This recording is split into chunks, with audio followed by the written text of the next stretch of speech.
Hello, Seb. Ano yung dala mo, Seb? Hello, hi. Hello, good morning, guys. Hello. Nandito tayo sa Maya, Anawangin, Sambales. Yes. Ayan. Ito yung Destinary Resort. Yan. Isa itong isla na bago ka makapunta rito ay kailangan mo muna sumakay ng bangka. Tawagin ay Anawangin o talagang yung Destinary ang pangalan nito. Destinary. Oo. Dito papasok tayo.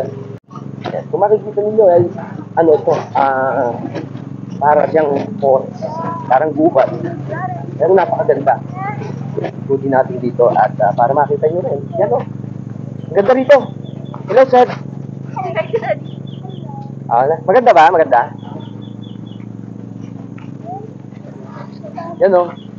Para ka nasa Jurassic Park. Tayo. Kaya maganda rito ay makikita nyo yung pine tree. Pine tree yung tawag dyan. Walang kasama. Seth, gusto mo dito? 2 araw tayo rito, ano? Maganda, yung bundok. Kaso hindi siya yung talagang bundok na marami kang makikitang puno. Dahil yung bundok dito ay hindi lupa, talagang bato, no? Maganda sana kung may natulong na tubig yan, ano? Actually, meron. Dati meron. Ay, meron nga, may nakaset up pala dati. Kaso naka-off lang. naka-off para maganda tingnan. Yeah. May pad siya, no? Balik na tayo dun. Doon tayo sa malapit sa dagat. Ito. Sarap dito. Kaso mo medyo mainit pag hapon paggabi. Pero pag yung yung madaling araw na, nilalamig ka na rin. Hello. Ito yung kaibigan natin, si Jonathan. Hello, pare. Buhay na uli? Opo, sir. Wala naman po sana buhay, sir. Oo. Very good, very good. Yan, ako ay mag-iikot-ikot muna dito. Bakit ka dito, sir? Saan? Maganda ba dyan sa taas? Meron, sir. Makikita mo yung tanawan dyan, sir. Mamilin sa dulo. May bayad ba yan? Ayun, sir. Meron natin. Meron bayad. Siguro mamaya isasama ko yung aking mga bata. Opo, sir. Maganda din, sir. Picture sa taas. Oo.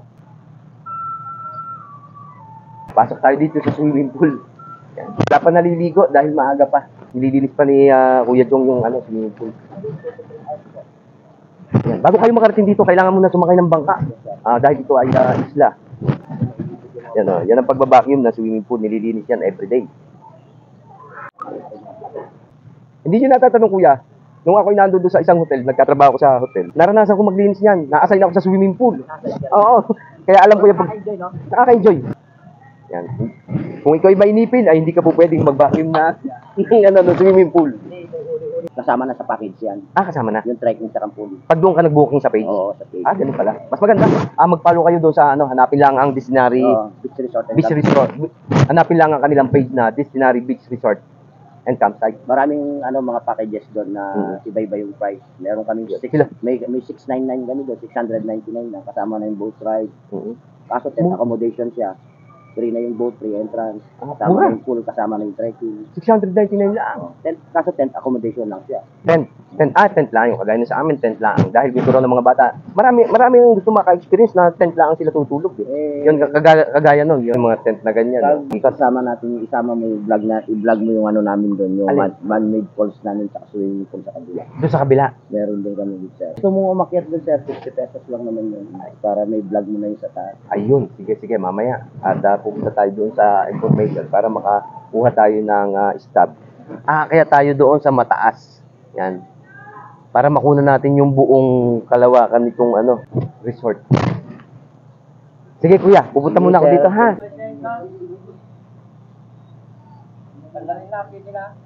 Wishing Mountain. Wishing Mountain. Ilang step yan, Kuya? Sa Wishing Mountain. Nabilang nila. Siguro ang unang target nila diyan para bilangin yung step na yan. Dito tayo sa Anawangin Cove. San Antonio, Sambales. Yan, San Antonio, Sambales. Dali pa tayo ng dito. Ako nga pala si Daddy. Ingat kayo sa pag-akyat, Kuya. Medyo mataas yan. Bilangin nyo yung step. Hindi tayo sa tabing dagat.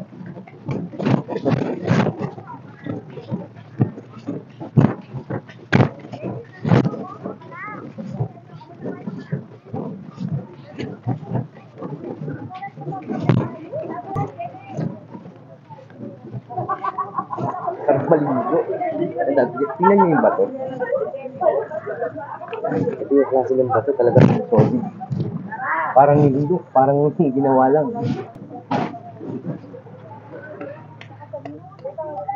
Ganda na yung bato.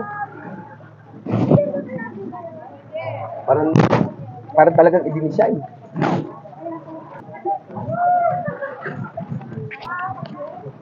Parang granite yung mga bato. Sabi na yun. Pagod ako.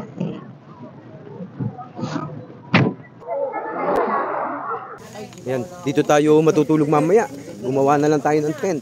At ito ay kasama sa package na ating binayaran dito sa isla. Yan, pero meron silang mga kubo rito.